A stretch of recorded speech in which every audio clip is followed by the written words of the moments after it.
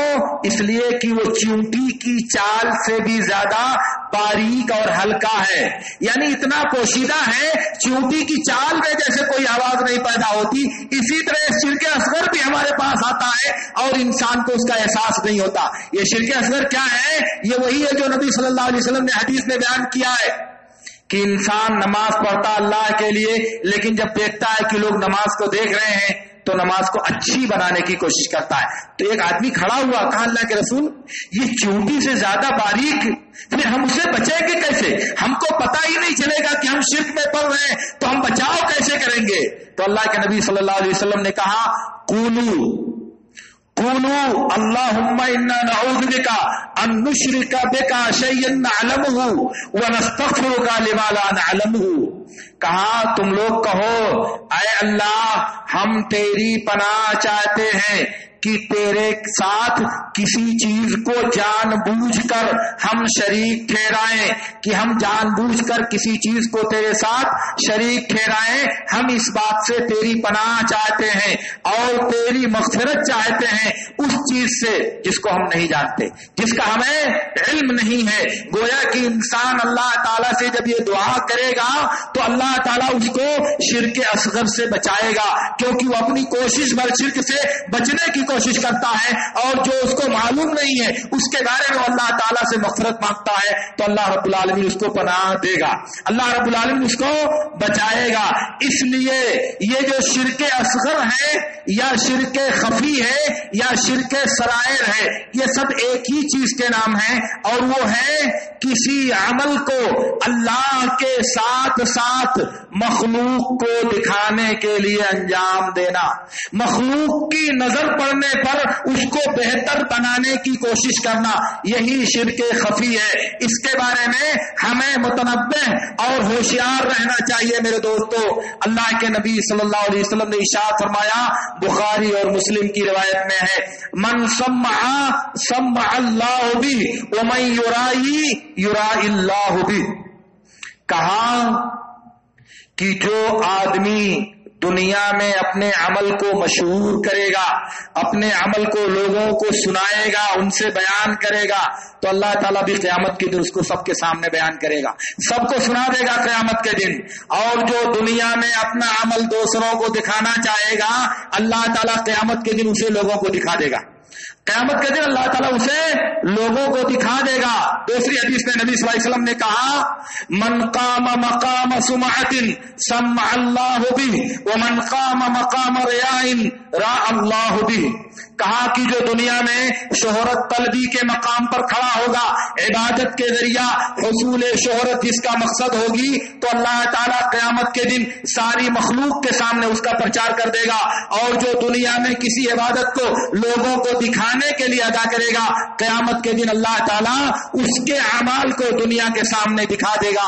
اور اس کی صورت ہے حدیث میں اللہ کے نبی صلی اللہ علیہ وسلم نے فرمایا, کہا کہ جو شخص دنیا میں اللہ کی عبادت کے ساتھ دوسروں کو شریک کرتا تھا, اللہ تعالیٰ اس کے عمل کو باطل کر دے گا اور کہے گا کہ جاؤ دیکھو جن کے لیے تو نے عبادت کی تھی وہ کچھ تم کو دیتے ہیں کہ نہیں دیتے ہیں, دیتے تم کو کہ نہیں دیتے, جن کے دکھا رہے تھے تم, جن کو تم سنا رہے تھے, جن کی سامنے تم نمائش کرنے کے خواہش مند تھے دنیا میں, ذرا جاؤ دیکھو هل تجد عندهم جزاء, کوئی بدلہ دیتے ہیں تم کو, کوئی ثواب ملتا ہے تم کو. تو یہ دکھانے کی صورت ہے کہ اللہ رب العالمین دنیا میں عبادت جو دکھاوے کے لیے شہرت کے لیے کرتے ہیں ان کو اللہ تعالیٰ قیامت کے دن بے اجر کر دے گا, بے جزا کر دے گا. اور کہا جاؤ اذهبوا الى الذين كنتم تراؤون بهم في الدنيا هل تجدون عندهم من جزاء. جاؤ جن لوگوں کو دنیا میں دکھانے کے لیے تم عمل کرتے تھے ان کے پاس جاؤ, دیکھو کوئی بدلہ تم کو وہ لوگ دیتے ہیں, تمہارے عمل کی کوئی جزا تمہیں ملتی ہے. تو اس کا مطلب یہ ہوا کہ کسی عمل کو صرف اللہ رب العالمین کے لیے انجام دینا, کسی عبادت کو صرف اللہ کی رضا جوئی کے لیے انجام دینا, یہ اخلاص ہے. اور کسی عبادت کو اللہ کے ساتھ ساتھ بندوں کو دکھانے کے لیے, بندوں کی توجہ اپنی طرف کھینچنے کے لیے, بندوں کو خوش کرنے کے لیے اور یہ چاہنے کے لیے, مولوی صاحب بہت عبادت گزار ہیں, مولوی صاحب بہت متقی ہیں, ارے تم کو معلوم نہیں مولوی صاحب بہت دیندار ہیں, تم نے دیکھا نہیں وہ فلاں صاحب ہیں وہ بہت دیندار ہیں, کبھی کوئی غلط کام نہیں کرتے, وہ بہت خوش ہیں مولوی صاحب, دنیا والے کہہ رہے ہیں کہ ہاں بہت اچھے ہیں مولوی صاحب. یہ طلب کرنے کے لیے جو آدمی عبادت کرتا ہے اس نے اپنی عبادت کو برباد کر لیا, اس نے ریاکاری کیا, اس نے دکھاوا کیا, اس نے نمائش اور شہرت چاہی, تو اللہ تعالیٰ نے اس کو وہی بدلا دیا، شہرت مل گئی دنیا میں اور آخرت میں کچھ نہیں ملے گا۔ وہ مشہور واقعہ جو بخاری اور مسلم میں اللہ کے رسول صلی اللہ علیہ وسلم نے ذکر کیا ہے، آپ سب جانتے ہوں گے کہ پہلے 3 لوگوں سے جب جہنم کو بھڑکایا جائے گا وہ 3 ریاکار لوگ ہوں گے۔ ایک عالم صاحب کو لایا جائے گا، ایک سیٹھ جی کو لایا جائے گا اور ایک بہادر شجاع آدمی کو لایا جائے گا۔ تینوں سے اللہ تعالیٰ پوچھے گا کہاں بہت ایک کیا وہ کیا؟ اللہ تعالیٰ کہے گا تم نے جھوٹ بولا، تم تو اس لیے کہتے تھے تاکہ کہا جائے کہ بہت بڑا عالم ہے، بہت بڑا نمازی ہے، بہت بڑا سخی اور فیاض ہے اور بہت بڑا بہادر ہے۔ دنیا میں کہہ دیا گیا اب آخرت میں تمہارے لیے کچھ نہیں ہے، اور ان کو جہنم میں ڈال دیا جائے گا۔ یہ معمولی بات ہے، یہ انسانوں کا روکتا کھڑا کر دینے کے لیے کافی ہے کہ کوئی عبادت، کوئی نماز، کوئی روزہ، کوئی عمل جو ہم انجام دیتے ہیں اس کی انجام دہی سے ہمارا مقصد کیا ہوتا ہے، ہم اس سے حاصل کیا کرتے ہیں۔ اس لیے اس پہلو پر ہم کو سوچنا چاہیے اور یہ بات یاد رکھنا چاہیے کہ عمل اللہ رب العالمین کے ہاں وہ قبول ہوتا ہے جو صرف اور صرف اللہ کے لیے ہو، اس میں کسی دوسرے چیز کی ملاوٹ اور کسی دوسری چیز کی آمیزش نہ ہو۔ اور دکھاوے کا مطلب ہوتا ہے کہ وہ عمل جو اللہ کے لیے ہے لیکن اللہ کے ساتھ دوسری چیز بھی ہے۔ شہرت چاہتا ہے آدمی اور ناموری چاہتا ہے، نیک نامی چاہتا ہے، دوسروں کو اپنی عبادت سے متاثر کرنا چاہتا ہے کہ دوسرے لوگ مجھے یہ کہیں، یہ سمجھیں، ایسا کہیں، سماج میں مجھے ایسا کہا جائے۔ تو یہ دکھاوا ہے، یہ نمائش ہے، یہ ریاکاری ہے، یہ مکاری ہے، اور اللہ رب العالمین ایسی عبادتوں کو قبول نہیں کرتا۔ اس لیے عبادت کی قبولیت کی پہلی شرط اخلاص اسی لیے ہے کہ اخلاص ہو، شرک نہ ہو، اخلاص ہو، دکھاوا نہ ہو، اخلاص ہو، ریاکاری نہ ہو، اخلاص ہو، نمائش کی طلب کرنے کا جذبہ نہ ہو، شہرت طلبی کی خواہش نہ ہو۔ اس لیے عبادت کے لیے ہم سب کو مطلوب ہے کہ ہم پہلے اپنے دل میں اخلاص پیدا کریں، عبادتوں کو صرف اللہ رب العالمین کے لیے انجام دیں۔ البتہ اگلا سوال ہے کہ اخلاص کیسے حاصل کیا جائے، کیسے دل میں اخلاص پیدا کیا جائے؟ تو اس کا طریقہ یہ ہے کہ اخلاص کو پیدا کرنے کے لیے ایک تو نبی صلی اللہ علیہ وسلم کی سیرت دیکھی جائے کہ نبی صلی اللہ علیہ وسلم کیسے اللہ رب العالمین کی عبادت کرتے تھے۔ دوسرے، اخلاص کے جو فضائل ہیں ان کو ذہن میں رکھا جائے اور اخلاص کی مخالفت کرنے سے جو برے نتائج سامنے آتے ہیں، اس کی جو وعید بیان کی گئی ہے، اس کی جو سزا بیان کی گئی ہے، اس کو پیش نظر رکھا جائے تو اللہ رب العالمین انشاءاللہ انسان کو اخلاص کی توفیق دے گا۔ تو اخلاص کو حاصل کرنے کا ذریعہ انسان کی کوشش ہے نصوص کو سمجھنا، ان پر غور کرنا اور ان کے معانی کو دل میں بیٹھانا کہ بھائی اللہ کے لیے ہم عمل انجام نہیں دیں گے تو غیر اللہ کے لیے ہوگا، اور جو عمل غیر اللہ کے لیے ہو اللہ تعالیٰ اس عمل کو قبول نہیں کرتا۔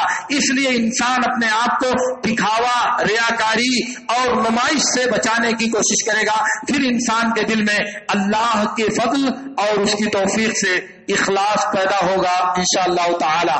اسی طرح ریاکاری سے بچنا بھی اسی صورت میں ممکن ہے کہ آپ ریاکاری کے جو مفاسد ہیں، ریاکاری کا جو ضرر اور نقصان ہو رہا ہے آپ کو، اس نقصان کو دل میں بیٹھائیں کہ ہماری یہ عبادت برباد ہو جائے گی، ہماری یہ محنت عطارت اور ضائع چلی جائے گی۔ اس لیے اس کے خوف سے، اس کے ڈر سے اپنی عبادت کو اللہ کی طرف لوٹائیے اور صرف اللہ رب العالمین کی رضا پیش نظر رکھنے کی کوشش کیجیے، اللہ رب العالمین آپ کی حفاظت کرے گا۔ اس میں ایک تیسرا سوال ہے جس کا جواب انشاءاللہ میں تحریری دیتا ہوں، وہ تھوڑا تفصیل طلب سوال ہے، اس لیے تحریر کے ذریعے اس کا جواب دینا سودا مناسب ہوگا۔ اور ایک سوال یہ آیا ہے، مال نصاب کو پہنچ چکا ہے مگر اس کی زکوٰۃ ادا نہیں کی گئی، اب ادا کرنا چاہتے ہیں لیکن قرض کا بوجھ بھی ہے، کیا کیا جائے؟ قرض ادا کریں یا زکوٰۃ دیں؟ یہ ہے اللہ تعالیٰ کو دھوکہ دینا، یہ ہے اللہ تعالیٰ کو دھوکہ دینا۔ کیوں؟ اس لیے کہ جب قرض تھا تو دے ڈالو پہلے نا، دے دیں گے ختم ہو جائے گا، کہاں مال بچے گا؟ اگر قرض ہے اور قرض ادا کرنا ضروری ہے تو پہلے قرض دے ڈالو، جب قرض ادا ہو جائے گا تب نہ سوال ہوگا کہ زکات دینا یعنی، اور مال آپ کے پاس موجود ہے، قرض بھی نہیں دیا، زکات بھی نہیں دیا، تو کس کو دھوکہ دینا چاہتے ہو؟ دیکھو اس وقت ہماری اقتصادی زندگی، ہماری اکنامک جو لائف ہے وہ 90% قرض پر قائم ہے. آپ سمجھ لیجئے اس کو، 90% ہم لوگ سب قرض لیتے اور دیتے، اسی پر زندگی قائم ہے. تو اب کوئی قرض سال بھر بعد دینا ہے، کوئی 1.5 سال بعد دینا ہے، کوئی 2 سال بعد دینا ہے، تو 2 سال بعد جو قرض دینا ہے اس کے انتظار میں آج ہی سے زکات نہیں دی جائے گی، کیونکہ قرض دینا ہے. یہ حرام ہے کہ نہیں؟ آپ 2 سال کی زکات کھا رہے ہو کہ نہیں کھا رہے ہو؟ کیونکہ وہ قرض آج نہیں دینا، آج واجب الادا نہیں ہے، وہ سال بھر کے بعد آپ کو دینا ہے، اور قرض آپ پر آج واجب ہو رہی ہے. پھر اس کے ناطے اس کو روکنے کا مطلب کیا ہوا؟ اس لیے یہ چیزیں شیطان کا حربہ ہے، شیطان کا حیلہ ہے. اس لیے آپ زکات کی ادائیگی میں پہل کیجئے، اور فوراً جیسے ہی جس تاریخ میں زکات واجب ہو اس تاریخ میں زکات کی ادائیگی کیجئے. اور قرض ہے اگر آپ نے اب تک ادا کر دیا تو نہیں ادا کیا تو جب ادا کرنا ہوگا تو ادا کر دیجئے گا. لیکن آج ابھی آپ کے پاس مال ہے، آپ اس کے مالک ہیں، اور آج آپ کو زکات دینا ضروری، زکات کیا ہو، قرض واپس کرنا ضروری نہیں ہے، تو آپ اللہ کے لیے زکات دیجئے، اور قرض جب ادا کرنا ہوگا تو آپ ادا کیجئے گا. اللہ تعالیٰ ادائیگی کی راہیں اور اس کے راستے آپ کے لیے آسان کرے گا. بس شرط یہ ہے، وہی بات آ گئی، دل میں اخلاص پیدا کیجئے، عبادت گزاری کا جذبہ پیدا کیجئے. زکات دینا اور نہیں دینا یہ دونوں اللہ کی مرضی اور اس کی خوشی کے پیش نظر ہونا چاہیے. اگر انسان اس بارے میں مخلص ہو کہ وہ زکات دینا چاہتا ہے تو اللہ تعالیٰ کہتا ہے وَمَن يَتَّقِ اللَّهَ يَجْعَل لَّهُ مَخْرَجًا، جو اللہ کے ڈر سے کوئی کام کرے گا اللہ 100 راستہ اس کو نکال کے دے گا. اور آپ پہلے سے سانس پھول رہی ہے، زکات دوں کی صدقہ دوں، زکات دوں کی قرض دوں، زکات نہیں، یہ دھوکہ ہے، یہ شیطان آپ کو گمراہ کر رہا ہے، شیطان آپ کے نفس میں وسوسہ ڈال رہا ہے. آج کی تاریخ میں زکات واجب ہوئی، آج زکات دیجیے، مال ہے آپ کے پاس، اور جب قرض دینا ہوگا تو قرض دیجیے گا. ابھی تک تو نہیں دیا آپ نے، اگر آپ کے ضروری تھا تو دے دیجیے، دے دیں گے، بات ختم ہو جائے گی، سوال ہی نہیں پیدا ہوگا، کیونکہ مال نہیں رہ گیا آپ کے. لیکن مال بھی رکھے ہوئے ہیں، قرض بھی نہیں دے رہے ہیں اور زکات بھی نہیں دینا چاہتے، تو یہ دھوکہ کس کو دینا چاہتے ہیں آپ؟ اپنے آپ کو کہ اللہ تعالیٰ کو؟ اس لیے یہ بات مناسب نہیں ہے، بلکہ زکات فوراً ادا کی جائے، اور جب قرض دینے کا وقت آئے تو قرض دے دیجیے. پھر اللہ رب العالمین ہمیں ان سب باتوں کی توفیق عطا فرمائے.